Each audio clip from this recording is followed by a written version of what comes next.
Hey everybody, so this is my recap. I'm going to be showing you some of the books that I've read from 3 places. I was able to borrow stuff from the library, so much love, nothing but love for the New York Public Library. They are awesome, easily one of the best libraries ever in the world, if not the best. And then stuff from BEA, so thanks everybody for watching that BEA book haul. I've started hacking away at that giant pile. Starting with the stuff that's coming out in August, so I'm going to be talking about those as well and how much I enjoyed them.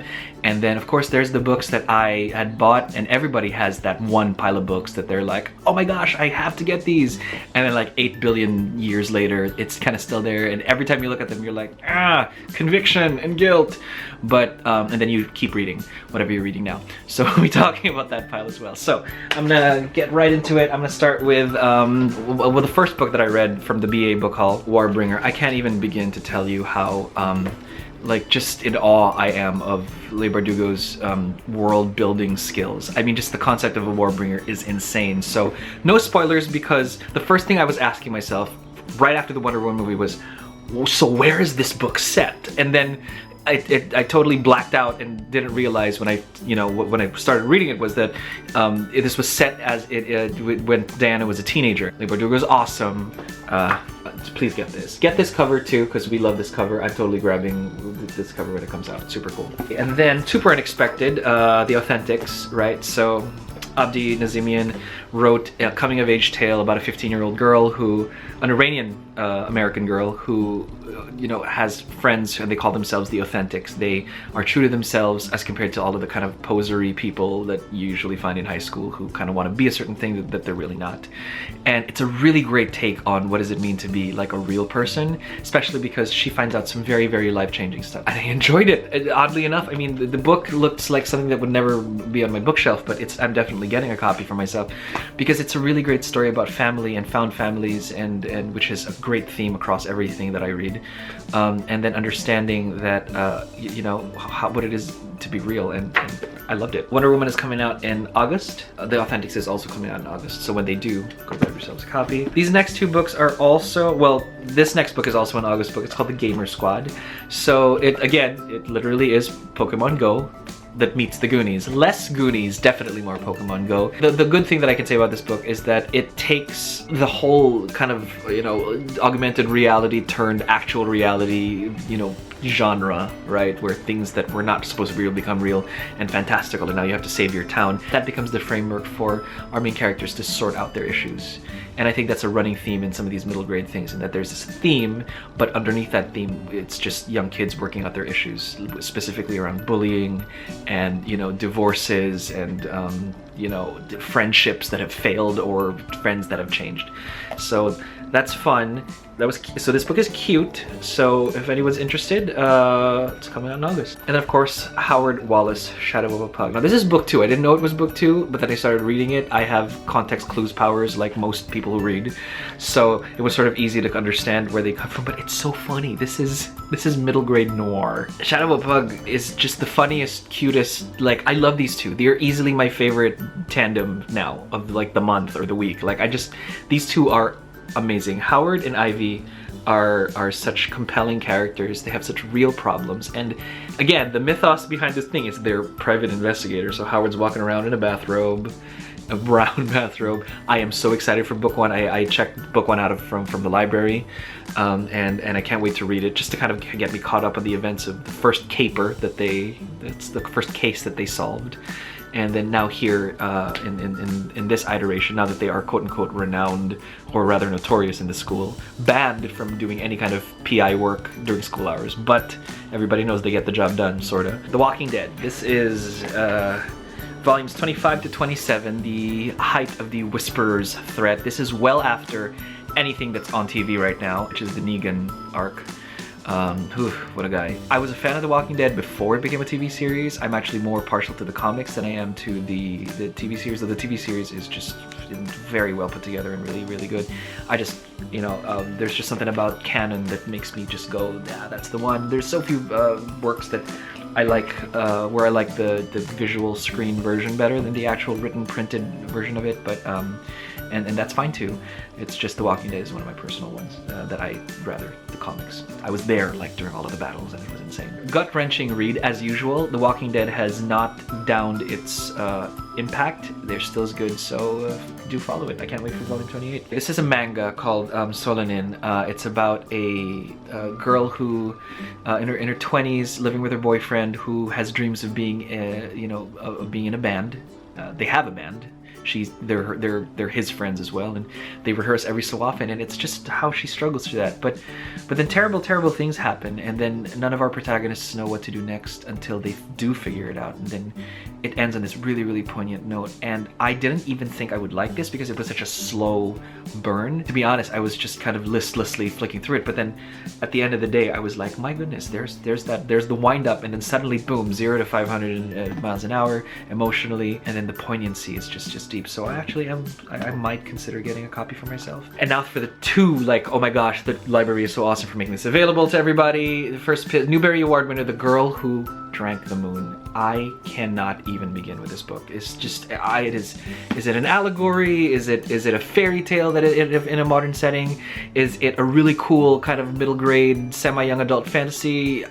It is all of these things and plus and more. Alexa asks, hey, is it as good as everybody says? And there I am sobbing on this couch, literally this couch, like crying my eyes out after the end of this book. I mean, I don't even remember all of the books that I cried at. I mean, but I do remember that the last time I sobbed like this was at the end of Anne of Green Gables 8 billion years ago. And I'm like there sobbing, I'm like, yeah, it is. I just fell in love with these characters. Obviously people might not be as attached to them as I am. I had fallen in love with everybody here, and I would definitely put this on my shelf.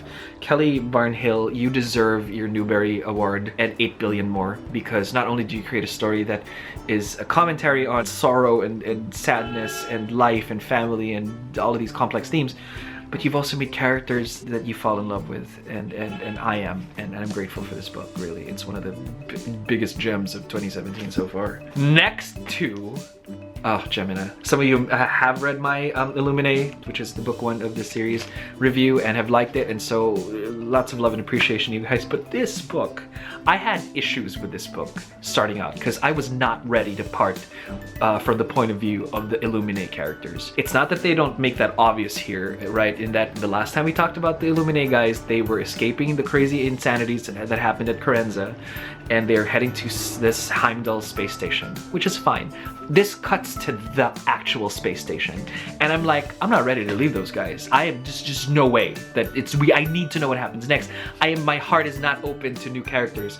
And then Hannah friggin' Donnelly sachets onto the floor, and I'm like, who is this chick? She's some rich kid, son of a general, whatever person.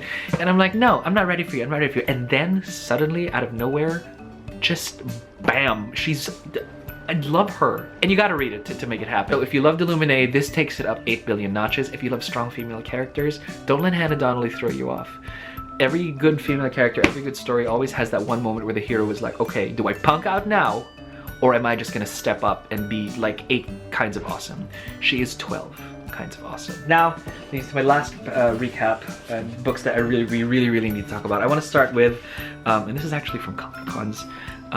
These are one of the books that I had on my shelf for 8 million years, but I finally read through, and it is The School for Good and Evil by Soman Chainani. I saw him at a couple of panels at BEA. He was there. I was able to get the Never Ever Had book and got it signed because he was awesome. I'll be reviewing that in a future recap. But School for Good and Evil is just such a well-written, like, modern fairy tale. It's well-paced, fast-paced. Go figure, Soman Chainani came from, film and TV, so just the whole story structure of Acts 1, Acts 2, and Acts 3, your inciting incident hits here, and just like clockwork, it all happens. My Sharingan is open, and I am studying how people do that because it's awesome. Like, I just need to know how they do that.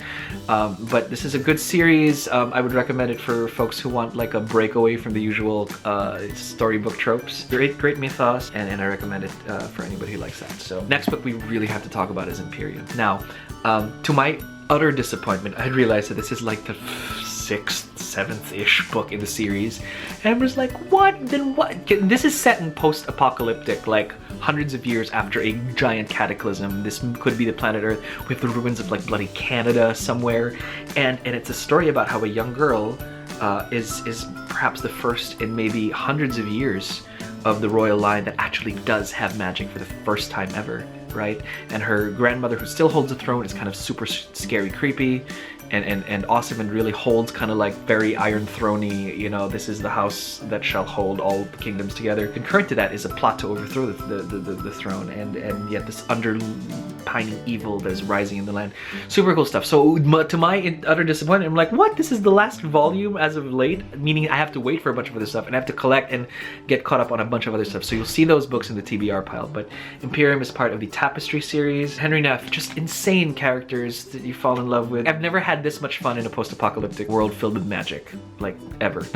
Not that I've read too many stories that are like that. Highly recommended. I would like to think it stands alone. I didn't know anything about the Tapestry series, but then there were so many things in here that as a writer or aspiring writer, I kind of knew it's like, oh man, I think that was an allusion to the first few books, and I have to read everything now just so that I understand all of the feelsy things that he did here to allude to the last 100 years of, or hundreds of years of events that may or may not have happened. And then lastly, can we please just be thankful that another installment in the Sabriel series has come out.